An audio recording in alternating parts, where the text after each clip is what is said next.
जर, जोरू और जमीन, इस दुनिया के झगड़े तीन, खून हुआ इंसाफ का, लाल हुई ये जमीन, कैसी दुनिया कैसे लोग। दर्शकों, अभी तक आपने देखा कैसे पारस को स्कूल से निकाल दिया जाता है। भानु उसे घर लेकर आता है। उसकी रहस्यमयी बातों को देख चंचल मन ही मन बहुत दुखी होती है और सोचने लगती है कहीं उस पर किसी ने कोई जादू टोना तो नहीं कर दिया। और उधर बसंती के कमरे में आकर सभी लोग सलाह करते हैं कि सेठ जी की जमीन जायदाद का असली वारिस आ गया है, क्यों ना हम आपसी लड़ाई छोड़कर एक हो जाएं, नहीं तो किसी के हाथ कुछ नहीं लगेगा। इधर सभी के षड्यंत्रों से अनजान पारस प्रभु के भक्ति में लीन हो जाता है। बाहर से आए सभी जायदाद के लालची लोग पारस की चापलूसी करने लग जाते हैं, परंतु एक दिन पारस एक एक कर अमीर चंद, दीनू व बसंती की ऐसी पोल खोल देता है जिसे देख सभी चकरा जाते हैं। आखिर वो छोटा सा बच्चा सबके बीते हुए कल के बारे में इतनी अच्छी तरह से कैसे जान सकता है। सबके सामने अपनी अपनी पोल खुलते देख सभी पारस के सामने ना आने का हर संभव प्रयास करते हैं। हम सब जानते हैं तुम छल कपट की नाम यहाँ सवाल बनाए हो। एक न एक दिन तुम भी जिंदगी और मौत के बीच में ऐसे झूलोगे।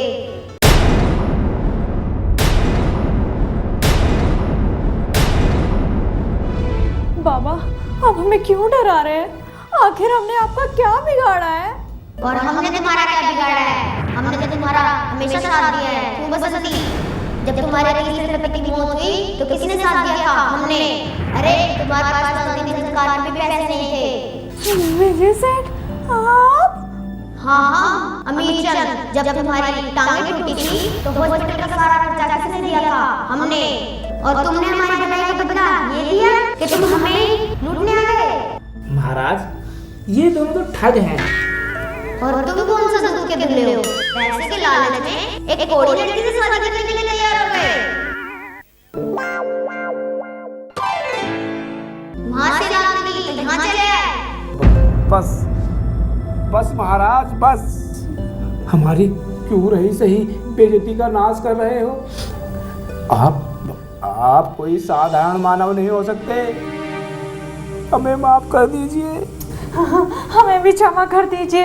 हमें कुछ नहीं चाहिए महाराज, हमें कुछ नहीं चाहिए। हाँ महाराज, हमें कुछ नहीं चाहिए। हम लोग तो यहाँ से अभी चले जाएंगे। तो कसम खाओ तुम दूसरों की जर जोर और जमीन पर कभी नजर नहीं डालोगे। नहीं डालेंगे जी, बिल्कुल नहीं डालेंगे। और आज के बाद अपनी मेहनत की कमाई करके दिखाओगे। चलो कान पकड़ो। कान पकड़ो भाई। हाँ, हम कान पकड़ के कसम खाते हैं कि आज के बाद हम मेहनत मजदूरी करके ही अपना पेट पालेंगे। हाँ, हम कसम खाते हैं।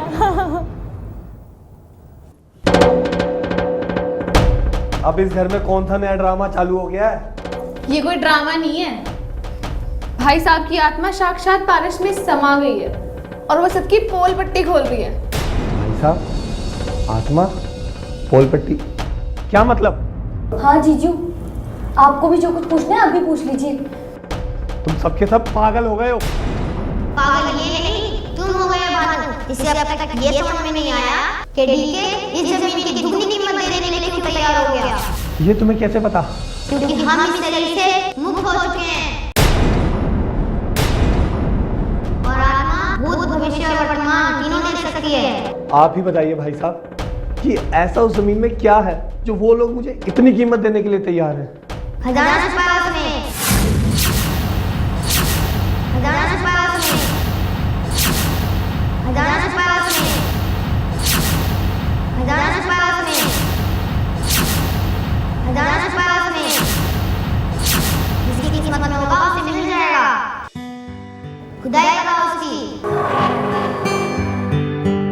इतना खजाना है उसमें, 7 पीढ़ी भी बैठ खा सकती हैं।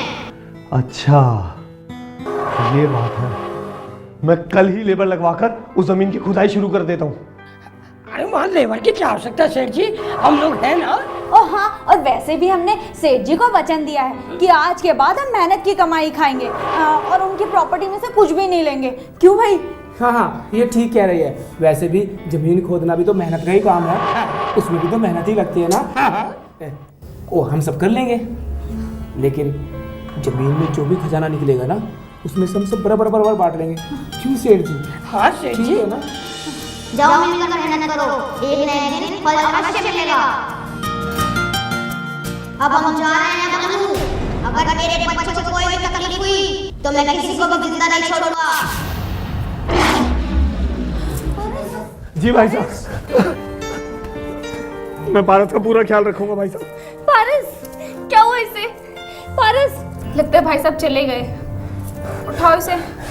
इसे पलंग पे ले चलो जल्दी। आराम से।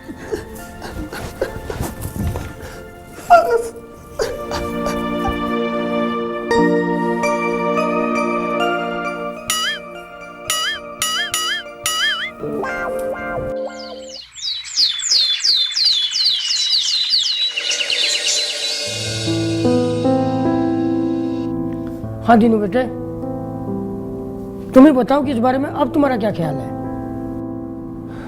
मेरे ख्याल से तो अब हम लोगों को मान लेना चाहिए कि हम यहाँ सिर्फ विजय सेठ की प्रॉपर्टी हड़पने के लिए उनके नकली रिश्तेदार बनकर आए हैं।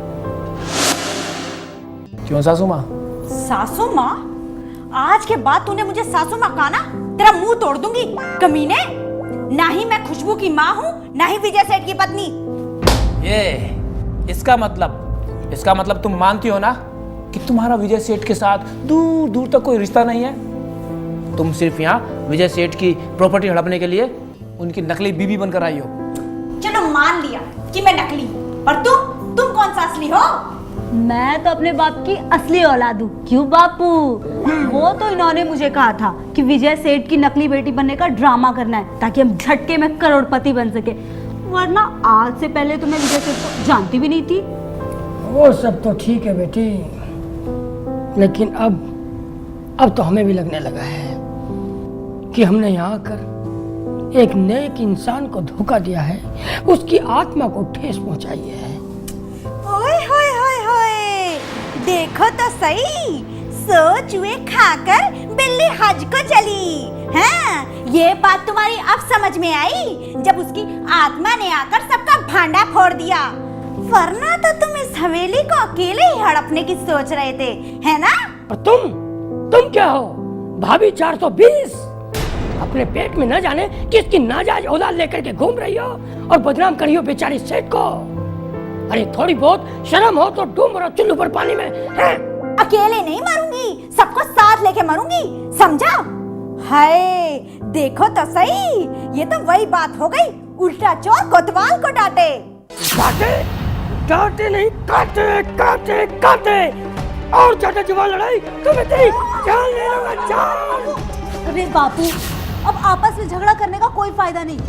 हाँ, अगर हमें उस आत्मा की शराब से और इंस्पेक्टर के डंडे से बचना है ना, उसका बस एक ही तरीका है कि अपना बोरिया बिस्तर बांधो और खिसक लो यहाँ से। नहीं, हमने विजय सेठ की आत्मा को वचन दिया है कि हम आज के बाद मेहनत की कमाई खाएंगे और खजाना निकालने में कोई कम मेहनत थोड़ी लगेगी। पता नहीं वो खजाना किसकी किस्मत में होगा। देखो, खजाना किसी की भी किस्मत में हो, लेकिन सबका हिस्सा बराबर होगा। मंजूर है तो बोलो। मंजूर है। ठीक है, मंजूर है। ठीक है, तुम लोग कहते हो तो मुझे भी मंजूर है।